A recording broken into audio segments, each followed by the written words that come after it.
آپ کتاب اللہ کو اپنی مرضی کے مطابق توڑ مروڑ رہے ہیں کہ جہاں اپنی مرضی ہوئی عوام سے خطاب کرو، عوام سے خطاب کروا دیا، اور جہاں دل چاہا علماء مجتہدین سے۔ دوسری جو دلیل ہے اہل تقلید کی وہ ہے علماء کا طبقہ قائم کرنے کا جو حکم ہے قرآن کی آیت سورت توبہ کی سورت نمبر 9 اور آیت نمبر 122 میں، وہ ہے وہ آیت جو وہ دلیل کے طور پر پیش کرتے ہیں، اور آیت اس طرح ہے: وَمَا كَانَ الْمُؤْمِنُونَ لِيَنْفِرُوا كَافَّةً فَلَوْلَا نَفَرٌ مِّن كُلِّ فِرْقَةٍ مِّنْهُمْ طَائِفَةٌ لِيَتَفَقَّهُوا فِي الدِّينِ وَلِيُنذِرُوا قَوْمَهُمْ إِذَا رَجَعُوا إِلَيْهِمْ لَعَلَّهُمْ يَحْذَرُونَ۔ تمام اہل ایمان پر یہ تو لازم نہیں کہ وہ سب کے سب نکل کھڑے ہو، تو ایسا کیوں نہیں ہوتا کہ ان کے ہر طبقے میں سے ایک گروہ نکلے جو دین میں گہری بصیرت حاصل کرے اور پھر واپس آ کر اپنی قوم کو خبردار کرے تاکہ وہ اللہ کی نافرمانی سے بچے۔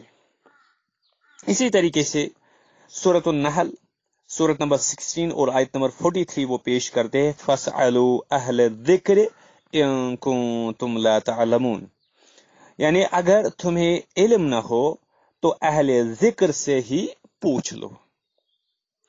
اہل تقلید کرنے والے کہتے ہیں کہ ان آیات سے یہ ثابت ہوتا ہے کہ مسلمانوں کے مابین ایک طبقہ ان لوگوں کا ہونا چاہیے جو دین میں گہری بصیرت رکھتے ہو، اور باقی سب لوگوں کو چاہیے کہ وہ ان سے دینی معاملات میں رہنمائی حاصل کرے۔ اس کے جواب میں مخالفین تقلید کہتے ہیں کہ وہ اس بات کے قائل ہے، مانتے ہیں کہ مسلمانوں کو علماء سے رہنمائی حاصل کرنی چاہیے، لیکن اس سے تقلید کا وجود ہرگز ثابت نہیں ہوتا۔ اس میں صرف اتنی بات ہے کہ لوگوں کو جس چیز کا علم نہ ہو اسے وہ علماء سے پوچھ لے اور بس۔ اس سے کہیں یہ ثابت نہیں ہوتا کہ ہر شخص ایک متعین سپیسیفک مجتہد اور فقہی مسلک کو اختیار کر لے اور قرآن و حدیث سے صرف نظر کرتے ہوئے، نظر انداز کرتے ہوئے، آنکھیں بند کر کے صرف اسی ہی کی بات مانے اور کسی اور عالم یا مجتہد کی جانب رخ نہ کرے۔ حدیث و آثار سے اسی طریقے سے حدیث و آثار صحابہ سے اہل تقلید دلائل پیش کرتے ہیں۔ اہل تقلید اپنے پوائنٹ آف ویو، اپنے پرسپیکٹو کے حق میں جو احادیث پیش کرتے ہیں ان میں سے ایک وہ حدیث ہے جس میں علماء کی پیروی کا حکم ہے، اور حدیث کا ہم یہاں پہ صرف ترجمہ پیش کریں گے مختصر کرنے کی غرض سے۔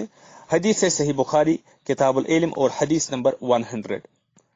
حدیث اس طرح ہے: سیدنا عبداللہ بن عمر بن عاص رضی اللہ عنہما سے روایت ہے کہ انہوں نے رسول اللہ صلی اللہ علیہ وسلم کو فرماتے ہوئے سنا: یقیناً اللہ علم کو دنیا سے اس طرح سلب نہیں کرے گا کہ وہ اسے لوگوں کے سینوں سے کھینچ لے، بلکہ علم کو علماء کے اٹھانے یعنی وفات سے سلب کر لے گا، یہاں تک کہ کوئی عالم باقی نہ رہ جائے گا۔ لوگ جاہلوں کو اپنا سردار بنا لیں گے اور ان سے سوال کریں گے، وہ انہیں بغیر علم کے فتویٰ دیں گے، خود گمراہ ہوں گے اور دوسروں کو گمراہ کریں گے۔ اسی طریقے سے اور ایک حدیث پیش کی جاتی ہے جو کہ سنن ابن ماجہ کی ہے، حدیث نمبر 97۔ حدیث کا ترجمہ اس طرح ہے: سیدنا حذیفہ بن یمان رضی اللہ عنہما سے روایت ہے کہ رسول اللہ صلی اللہ علیہ وسلم نے فرمایا: مجھے معلوم نہیں کہ میں کتنا عرصہ تمہارے درمیان رہوں گا، میرے بعد ان کی پیروی کرنا۔ یہ کہہ کر آپ نے ابو بکر و عمر رضی اللہ عنہما کی جانب اشارہ فرمایا۔ اسی طریقے سے اور ایک حدیث سنن ابو داؤد کتاب العلم حدیث نمبر 3657 پیش کی جاتی ہے تقلید کے حق میں۔ حدیث کا ترجمہ ہے، سیدنا ابو ہریرہ رضی اللہ عنہ سے روایت ہے کہ رسول اللہ صلی اللہ علیہ وسلم نے فرمایا، جس شخص کو بغیر علم کے فتویٰ دیا گیا، اس کے غلط عمل کا گناہ فتویٰ دینے والے پر ہوگا۔ اہل تقلید کا کہنا ہے کہ ان احادیث سے واضح ہے کہ نبی کریم صلی اللہ علیہ وسلم نے لوگوں کو علماء کی پیروی کی تلقین فرمائی ہے، اور اسی کا نام تقلید ہے۔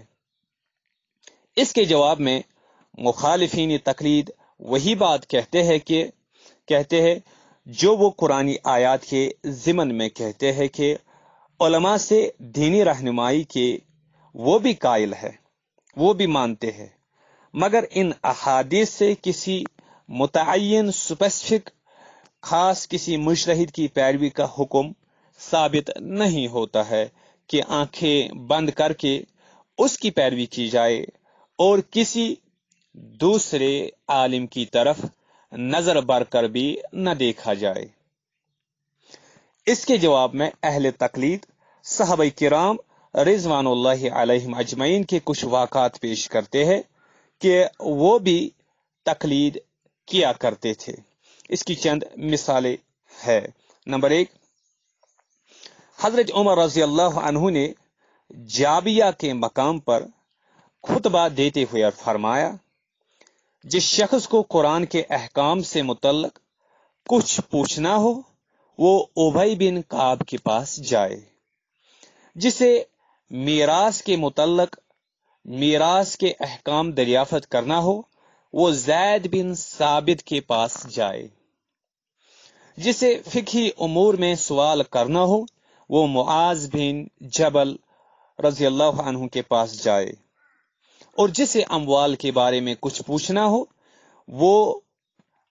ہو تو وہ میرے پاس آئے کہ اللہ نے مجھے اس کا والی اور تقسیم کنندہ بنایا ہے۔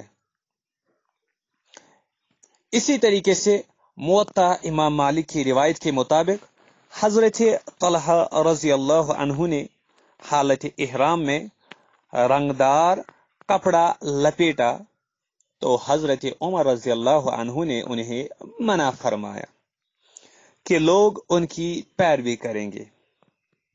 اسی طرح طبرانی کی روایت کے مطابق حضرت سعد بن ابی وقاص رضی اللہ عنہ نے اس وجہ سے لمبی نماز نہ پڑھی کہ لوگ ان کی پیروی کریں گے۔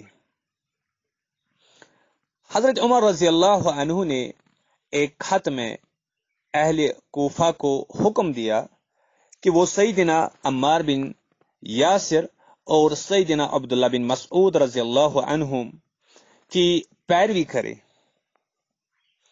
تقلید کے مخالفین کا کہنا یہ ہے کہ ان تینوں احادیث تینوں روایات میں تو یہ بیان نہیں کیا گیا ہے کہ کسی متعین شخص کی تقلید کی جائے۔ آخر کی 3 روایات میں لوگوں کا مخصوص صحابہ کے نقطہ نظر کی پیروی کرنا اس بات کی دلیل ہرگز نہیں ہے کہ وہ دوسرے صحابہ کی جانب رخ ہی نہ کرتے تھے۔ اسی طریقے سے حدیث جو ہے زید بن ثابت رضی اللہ عنہ کی، اس کے بارے میں اس کے جواب میں اہل تقلید صحیح بخاری کی ایک روایت پیش کرتے ہیں۔ دیوبندی عالم مفتی محمد تقی عثمانی اور بریلوی عالم علامہ غلام رسول سعیدی نے بھی اس حدیث کو تقلید شخصی کی بنیادی دلیل کے طور پر پیش کیا۔ حدیث زید بن ثابت جو ہے اسے بریلوی عالم علامہ غلام رسول سعیدی اور دیوبندی عالم مفتی محمد تقی عثمانی دونوں نے اسے تقلید شخصی کی بنیادی دلیل کے طور پر پیش کیا ہے۔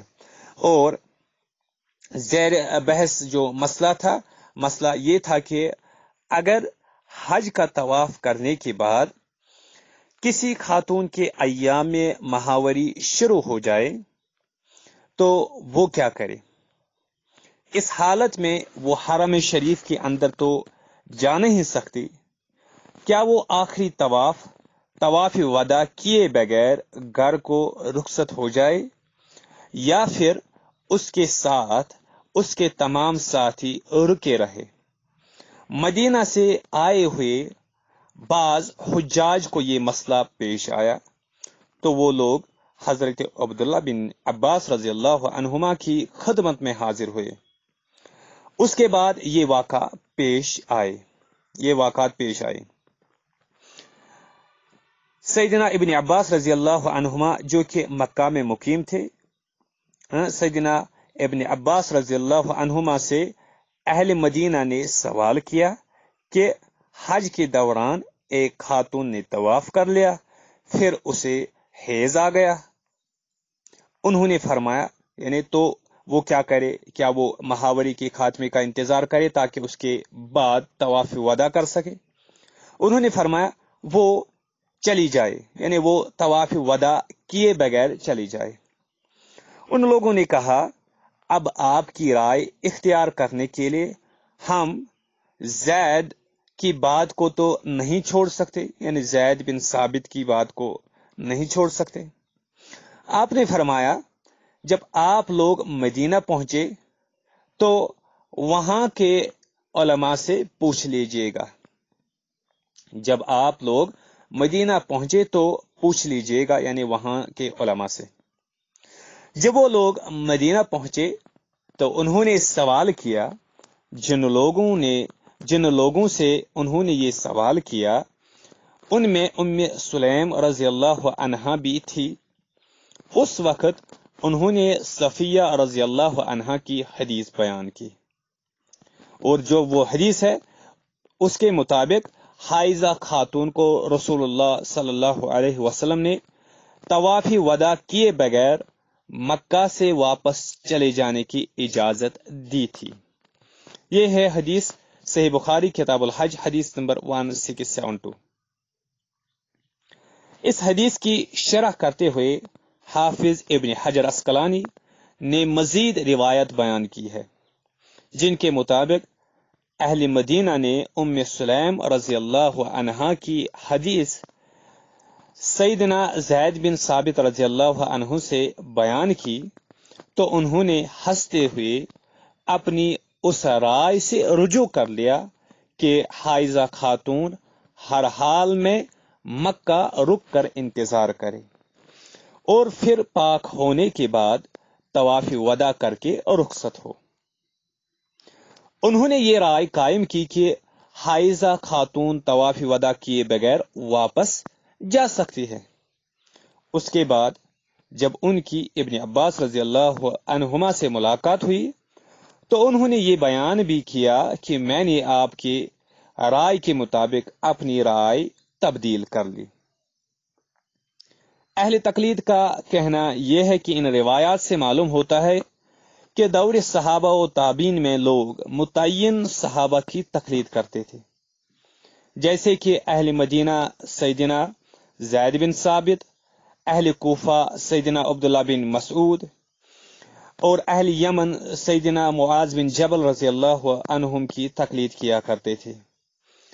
علامہ غلام رسول سعیدی لکھتے ہیں اس حدیث میں تقلید شخصی کا بھی ثبوت ہے کہ اہل مدینہ حضرت زید بن ثابت کے فتوے کی تقلید کرتے تھے، اور یہ بھی دلیل ہے کہ اگر امام کے قول کے خلاف دلیل مل جائے تو حدیث پر عمل کرنا تقلید شخصی کے خلاف نہیں ہے۔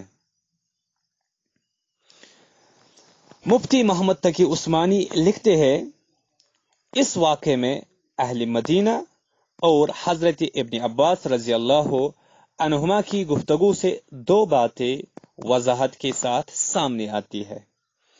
ایک تو یہ کہ اہل مدینہ حضرت زید بن ثابت رضی اللہ عنہ کی تقلید شخصی کیا کرتے تھے اور ان کے قول کے خلاف کسی کے قول پر عمل نہیں کرتے تھے، بلکہ معجم اسماعیلی کی روایت سے تو یہ بھی واضح ہوتا ہے کہ حضرت ابن عباس رضی اللہ عنہما نے اپنے فتوے کی دلیل میں حضرت ام سلیم رضی اللہ عنہا کی احادیث بھی سنائی تھی۔ اس کے باوجود چونکہ ان حضرات کو حضرت زید کے علم پر پورا اعتماد تھا، اس لیے انہوں نے اپنے حق میں انہی کے قول کو حجت سمجھا اور حضرت ابن عباس رضی اللہ عنہ کے فتوے پر عمل نہ کرنے کی اس کے سوا کوئی وجہ بیان نہیں کی کہ وہ حضرت زید کے فتوے کے خلاف ہے۔ دوسرے یہ کہ حضرت عبداللہ بن عباس رضی اللہ عنہ نے بھی ان حضرات پر یہ اعتراض نہیں فرمایا کہ تم تقلید کے لیے ایک شخص کو معین کر کے گناہ یا شرک کے مرتکب ہو رہے ہو، بلکہ انہیں حضرت ام سلیم رضی اللہ عنہا سے مسئلہ کی تحقیق کر کے حضرت زید بن ثابت رضی اللہ عنہ کی طرف دوبارہ مرجعت کرنے کی ہدایت فرمائی۔